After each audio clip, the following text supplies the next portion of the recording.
Welcome, ladies and gentlemen, to Inside the Kennel podcast. I haven't done this for weeks. I've been wanting to do it. It's cold. I've been wanting to do something exciting. I want to introduce Captain Thunderbolt. This fellow jumped in a plane with Robert Groenewegen, ladies and gentlemen, and survived. He's the mayor of Footscray. He's arguably the greatest Footscray player ever. Ladies and gentlemen, we've got Dougie Hawkins. Good on you, Paul. Lovely to be on board. Matty, how are you, bro? How are you, boys? You well? We're awesome, Dougie. We're up and about because after a couple of weeks ago, if we went back in time, I was hiding in the dark here after we got done by the Hawks, and I couldn't go on social media because pretty much everybody was shooting from the grandstands at us, weren't they? And isn't it wonderful what a week or two can do? It is, Matty. Paul, it certainly is. And I actually went to that game, Matty. Paul, I went to the Hawthorn Bulldogs game with my two grandsons and young boy Ricky, my son, and our son-in-law. One of our boys' grandsons, can you believe this, is Hawthorn, and one's a Bulldog. So we went there and we watched the game. Halfway through the second quarter, the boys wanted to go home. They'd had enough. I said, boys, it's only halfway through the second quarter. So I saw, that's my first game for a while, boys, to be honest. And we got skittled. Yeah, we got skittled. But isn't it amazing what a week or two can turn around things? Absolutely, Dougie. But isn't it funny? And even Bevo forecasted this, or should I say, in regards to saying you've got to wait to the 12th, 13th round to see who's the teams that beat. But since that loss, Dougie, Hawks have been travelling okay. Just lost by a point to the Port on the weekend. That was an amazing finish. And then I don't know who they beat the week before. But they're travelling all right. Essendon, Matty and I spoke about this. Essendon are travelling all right. The teams 100%. That we got beaten by, that were surprised by, in fact, are actually travelling okay. So that puts things in context for us, doesn't it? Certainly does, Port, no doubt about that. And Port Adelaide, how they got up off the canvas to beat Hawthorn. Boys, I was actually watching that game in the lounge room, and it was about a minute and a half to go, and it was 11 points. So I turned off the lounge room TV. So I gave it to my grandson so he could watch what he want, and I was going to go to bed. So I went into the bedroom, turned the telly on, and it was 80-79. I went, how did that happen? A minute and a half, they've kicked 2 goals, and I'm thinking to myself, am I actually seeing things here? But gee whiz, it was an amazing. That was a hard loss for Hawthorn. I mean, they were the best side by a mile all day. They played great footy, and then to get beaten with, a minute and a half to go. Sam Mitchell sat there. I watched him in the box. Oh, jeez. He wanted to jump out. He wanted to jump out of the box. God, hey, Dougie, Matty is very honest at the press conference afterwards. He just said, they said, can you gather any positives? And he just said, right now I can't. I'm still seething from the loss or something similar. You're right, he was deeply hurt, wasn't he? He was gutted, wasn't he, Matty? He was absolutely gutted, Matty. And right, Hawthorn have been good. Essendon, they're sitting second on the ladder, the Bombers, aren't they? So we've played a couple of good sides, Matty. You said Braybrook could beat them at the start of the year. So isn't that a real message, I guess, to us all? That you can't take anyone lightly, and supporters are up in arms if they get beaten from one week to another. But I guess we've just got to cool the jets a little bit and say this competition's hard. This competition's really, really even, and you've just got to turn up each week. Otherwise, you're vulnerable. Yeah, and I thought GWS boys would get us at their ground. I just thought, the way we're going, I just thought maybe on their home track, Toby Green back into that side. He might have been back the week before.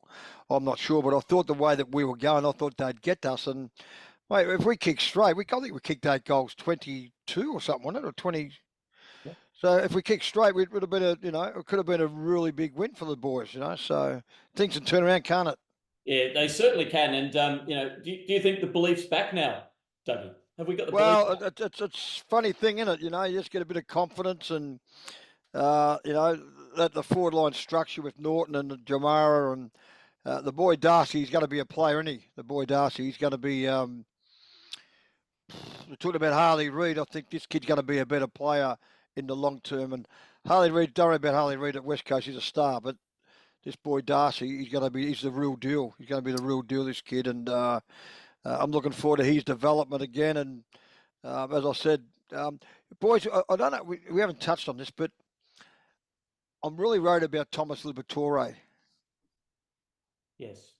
What are your thoughts on this? Because you've got a really close family connection going back with Tony, and I know we exchanged texts during the week, and I know that you're concerned.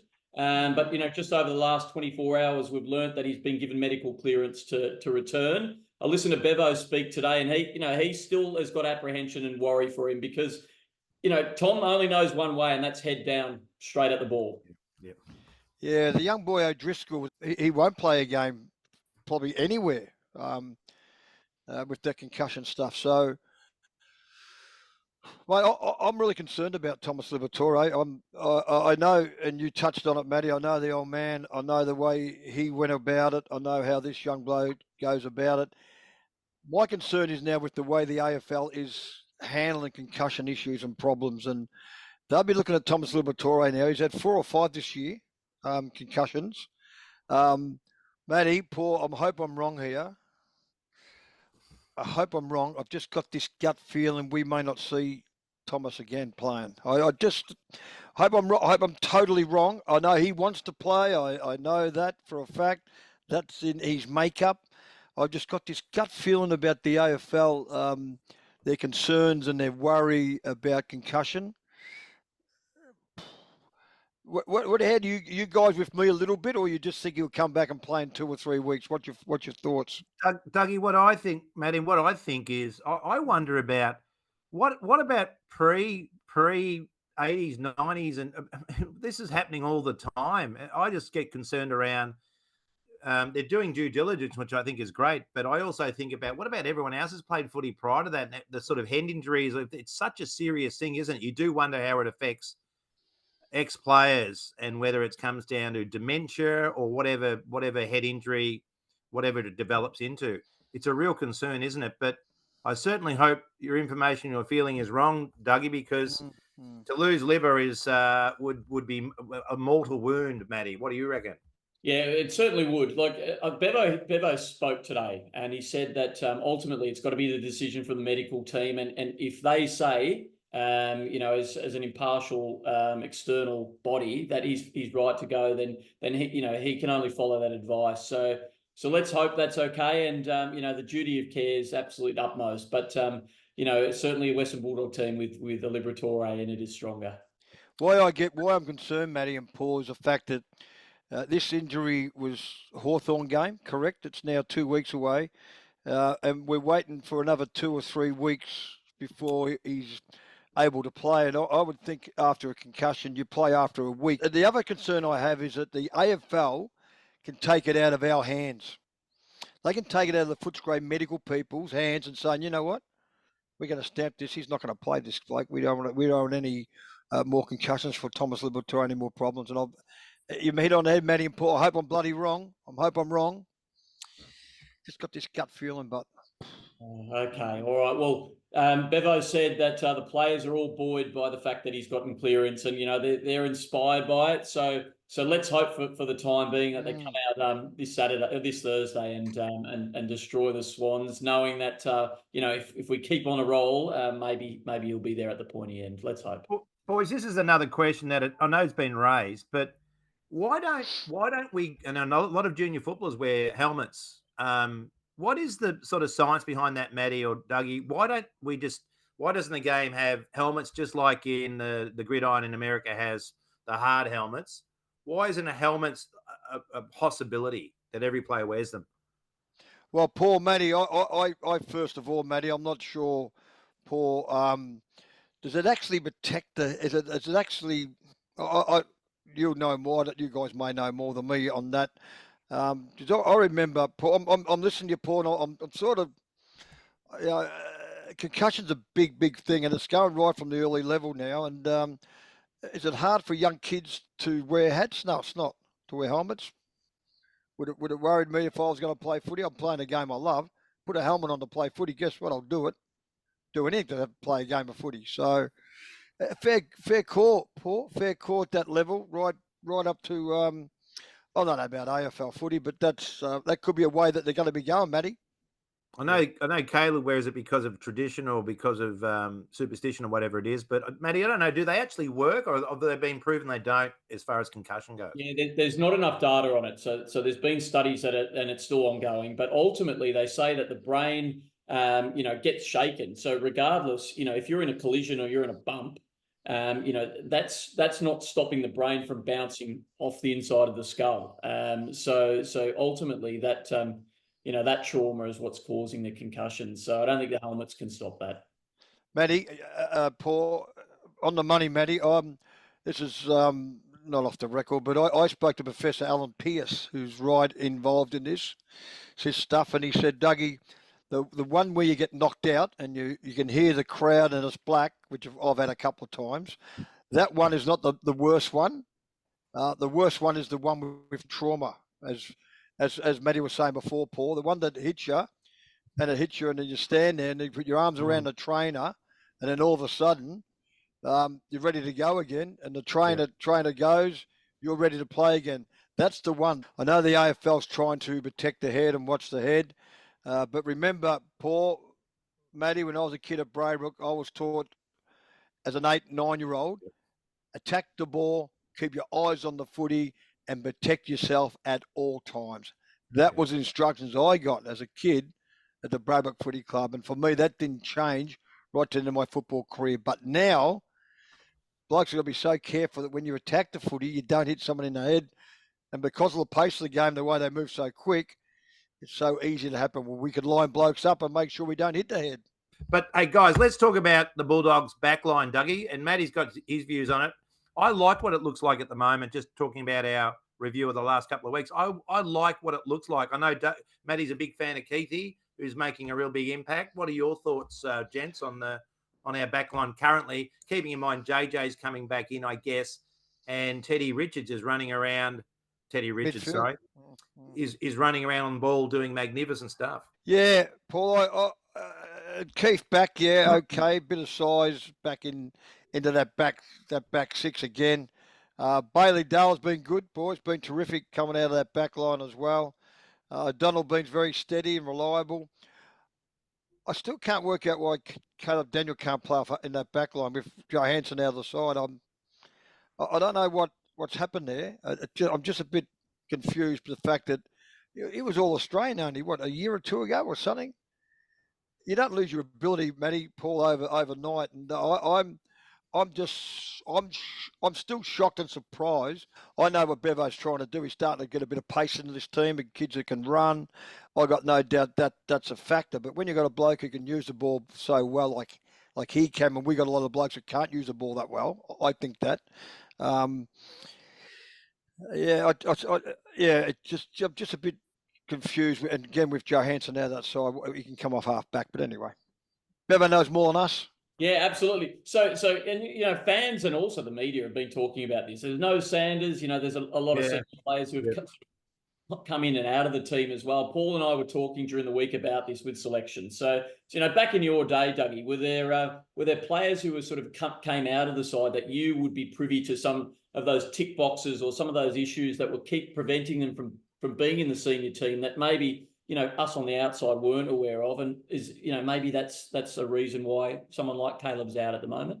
Yeah, Matty, it's an interesting one. Back in my time, that in my time there in the 80s, and I think it was a bit under Mick Malthouse, and Mick won't mind me saying this, but Rob McPherson was always the one to seem to go. If we won the game and he might have 20-odd possessions, a bit more, Rob was the stiff one, or two or three may have gone or one, but he seemed to be the one that would go.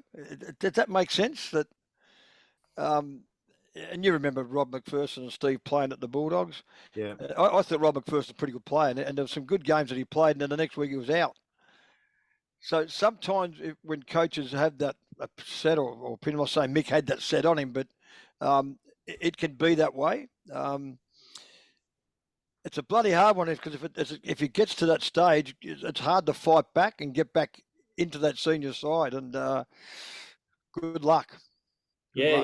So I guess maybe it is someone like Caleb has to evolve, and the games the game's changing now, game style's changing. You talk about more pace. So can he reinvent himself and get back into the side? Because I guess there's a wing position maybe that's still available. Your old wing, Dougie. Is that possible? Yeah, Matty, Paul. I would just say to Daniel now, mate, that kid deserves to be say, this is me. I'd be going right. You've got 4 to 6 weeks. You're in. Just play him, and let him show you that he can play still and can do that we all know and hope that he can deliver. I would give him that game time. He deserves it. I think he deserves that opportunity. And if I'm thinking the other way a little bit, which Bevo might be, prove me wrong. Here you go, son. Well, he's only 27, Dougie. So he's actually in the middle. He's at that point of his career where he should be playing his best footy. But Dougie, talking about Riley Sanders, I mean, you would have thought with Libba out that he would have been the natural replacement. But then all of a sudden Richards goes in there. All of a sudden we've got this new superstar on baller, which is, and again, out of necessity. I think sometimes you can see where Bevo's coming from. Suddenly we've got a red hot Richards. We've got a red hot Treloar. Yeah. You've got Bonts is always getting his 25 or 27. In fact, they're taking a little bit of that sort of load off him. And suddenly the team's looking, when your on ballers are playing good footy and they're playing exceptional footy, suddenly your forwards are up and about. Suddenly there's less pressure on the backs. You hit it right on the head. The boy Richards, he runs and carries it, and he has the ability. He's a very good kick. And the thing I like about it, if he doesn't find anything short, he's happy to go long, and he can kick the ball nice and long. And the boy that you said again, Treloar, he's gone up. He stepped up again. Treloar's gone to another level the last 2 or 3 weeks, and he's replaced that engine man that we need in Libba. And of course, the Bont's the Bont. He just does what he does because he plays footy. And but I reckon, as Matty, you love Richards, and I think that run and carry that he brings into that midfield and his ability to kick the ball long, like the Bont, mate, terrific. Yeah, it's almost like a bit of a blessing in disguise. Whilst Libba's sort of in the shadows, we've got this evolution happening, haven't we, with Ed? And how amazing will it be if he comes back in? I wonder, how that will restructure. Does that mean McRae moves out onto a wing? It's going to be fierce in the engine room. Yeah, interesting, isn't it? Who did McRae play? I tell you, he was playing on Whitfield. He played. When I say playing on Whitfield, McRae was a half forward flank playing sort of like a half backer. Is that fair? Because Whitfield, as we know, Lockie Whitfield can be very dangerous. That's number 6 for GWS, correct? 100%. I'm on the money. He gives you run, he gives you drive out of that half back line, and it was a good move by Bevo because he played McRae. Is that right? He played him as a defensive half forward flanker, yeah. And like you said, I think Bevo in the selection committee, like you said a couple of weeks ago, Bevo, Dougie's Bevo's not the only one making the decisions, but I feel like they're starting to forge something. I think they're starting with Darcy in there and the future of the Bulldogs playing so well, and we're reinventing, rejuvenating that team. I think it's starting to work. I feel like on Thursday night we're going to give it a real crack, but yeah, it's looking good. I think it's looking good. Yeah, it is, Matty, Paul, and I don't know where with Darcy's emergence as a good player right now and going to be a superstar. I got no mistake about saying that, and I don't like putting that pressure on young players, but this kid's going to be real good. That just puts Roy Lobb. I don't know where he fits in. I mean, Tim English, Jamara's going okay. Norton's going along good. Norton's going along good. Where does the Lobster? I don't like seeing number 7 in the seconds. I get annoyed with it, and I don't like seeing it happening. But he might be there for a bit longer. Has it ever happened, Dougie? I had a little run there, Paul. Not too often, but I had a few cameos there when I got the chop to go back. Went under Mick a couple of times. I went back and never under Terry Wheeler. Will's never dropped me back to the seconds. Mick did. I got a feeling Bluey Hampshire might have put me a couple of times when I was in my early wild 20s. Yeah, that'd be a good trivia question. When did you play reserves full? I don't think anyone would know that answer whatsoever. But isn't it? It's right that, I mean, I don't want number 7 in the reserves, Matty and Dougie, but it's right. This is the plan, though, wasn't it? I thought the plan was Lobb was going to be there until Darcy came through. and the time's arrived. He's come through quicker than ever, Matty. And he really hasn't. As we know, Paul, Matty, the last year or two, the youngster, which is only a youngster, he was only 17, 18 or whatever he may have been, he had some injury problems. Yep. And he wasn't able to play. Yep. Now it looks like his body's starting to develop and he's starting to grow into that body. And he's going to be one hell of a player, isn't he? He's like Inspector Gadget. Have you noticed the way he just goes back and he can just take a mark that's a metre that way, the ball's a metre that way. He's just got so much flexibility and confidence, and he's a big man. I've been next to him. He's a very, very, very big boy. How tall is he, Matty? I think he's 204 centimetres. He gets around the ground all right too, doesn't he, for a big fella? Now, Thursday night, Dougie, Sydney. Dougie, tell us why we're going to win, please. Mate, they're the real deal, aren't they? I really think Sydney are a real good side, a real deal. And I thought our win last week against GWS was real good. You know, we had 30 scoring shots, and it could have been easily a bigger win. You know what? I reckon maybe they're ready to be skittled. Maybe Sydney have been going and going and going and going. Coming here, they won't take the foot off the pedal for us, but I think we have the ability in that side to put the foot on the pedal and to go to a level that we all know that the Dogs are capable of.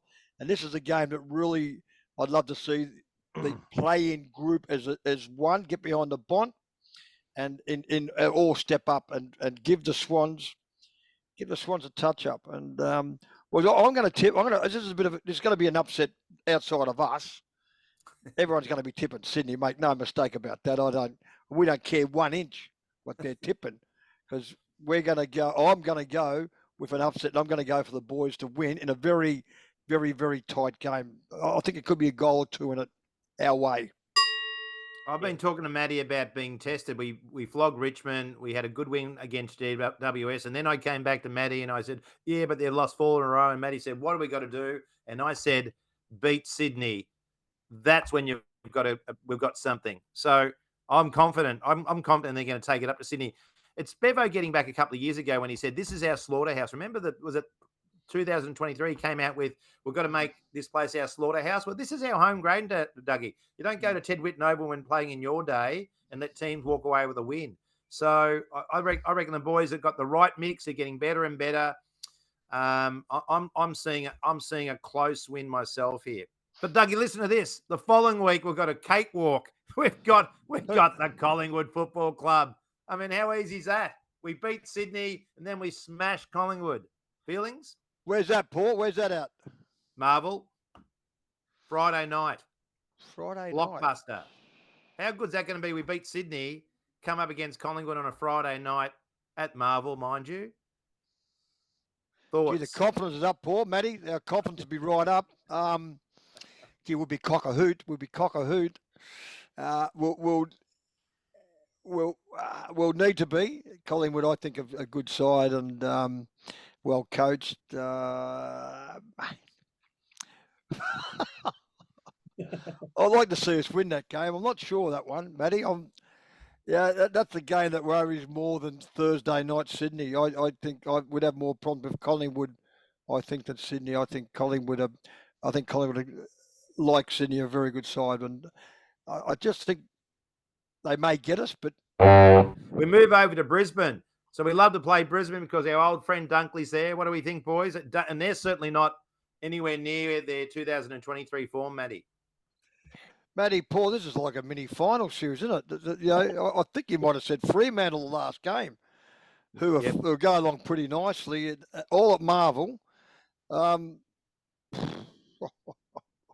You're right, Paul, Matty. This is where this is finals footy. These are 8-pointers. These are really 8-pointers. You know, we lose 3 of the 4. We're in deep manure. So, mate, these games are so critical for the club and the playing group, and none more critical than Brisbane. And I reckon we can get Brisbane. I just reckon we can get Brisbane. I think they're not a. I think Collingwood are a better side than them. Brisbane have got to travel to Marvel, and if we're up and about, as Paul said, if we skittled them two, we're going to be cock a hoot. And I think we can beat Brisbane. How's that? I agree. I agree. Look, we've got to come with that willing attitude, don't we? And who knows what's ahead. I've tipped us 2 out of 3. I've called you one. I'm not sure, but Yeah, we got the Dockers, have we? got the Dockers. How are we going to go there, mate? Over here at Marvel. Over here. We'll bang them. Look, we won't beat them. We'll bang them. Trust me on that. I know they've emerged and they're playing some good footy. And I don't. Here I go. I do care about the 3 games before it. 100% we do. But this is a game where I reckon we'll bang them. I just reckon we'll get them at Marvel. And again, if we're up and about, which we hopefully are going to be, and if we're not, I still reckon we'll get them at Marvel. I just reckon we'll get the Dockers. Got that gut feeling about it. That's a win. That's a big win. Sorry, Paul? 9th on the ladder, but there's a little bit of retribution. I think we owe them one, in my opinion. We owe them one. Matty? Yeah, we certainly do. We were really close. It was an arm wrestle, wasn't it, in WA? And unfortunately, Waitman went down with his elbow injury, and it probably made us a little bit unstable. So, my goodness, we owe them one. 100%, and we'll get them too. Make no mistake about it, boys. We'll get them. What do we need at the minimum, Matty? We need 2 wins out of those 4. I mean, I know we want 4, but 2 wins would, out of any of those 4 teams, would be a good result as far as beating the best.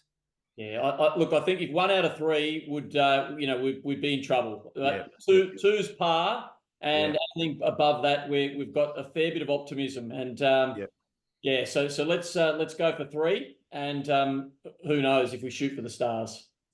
And look, Dougie, I was talking to Matty during the week again about just how even the competition is, which has done us a favour. It's kept us in reaching distance of the 8. Just so even, Paul. The competition's so even, Matty, and we know how footy is these days. If as you just said, Paul, some of the bottom sides, if they're up and about, and the topper sides are a little bit off, guess what? You're going to get beaten. They're going to get you so bloody open, isn't it? It's so open. So that win against the Swans on Thursday night, that would be a monumental win, I think, and send a message, Matty. Yep. Well, Dougie, what's your message to Bulldog supporters? I know it's a Thursday night. I know it's a school night, but what's your message to us? Well, I'd get down there and support the boys, Matty, Paul, and get our cheers going and supporters going, and because the boys are going to need every little thing they need to on Thursday night. And again, they're in good touch. They can go there with a bit of confidence, and they did a great job against GW West over there. So there's no reason why they can really come along. As the old great late Charlie Sutton would say, boys, shop early, avoid the rush. Let's get them early, get the crowd up there at Marvel going, and put them on their back foot and put your helmets on, the way we go. Well, there it is, ladies and gents. Get down there on Thursday night. Dogs are going to be going head first. We are too. And go Dogs. Love it. Woof, woof, woof. Red in my heart, white in my veins, blue in my eye, red, white, and blue in my brain.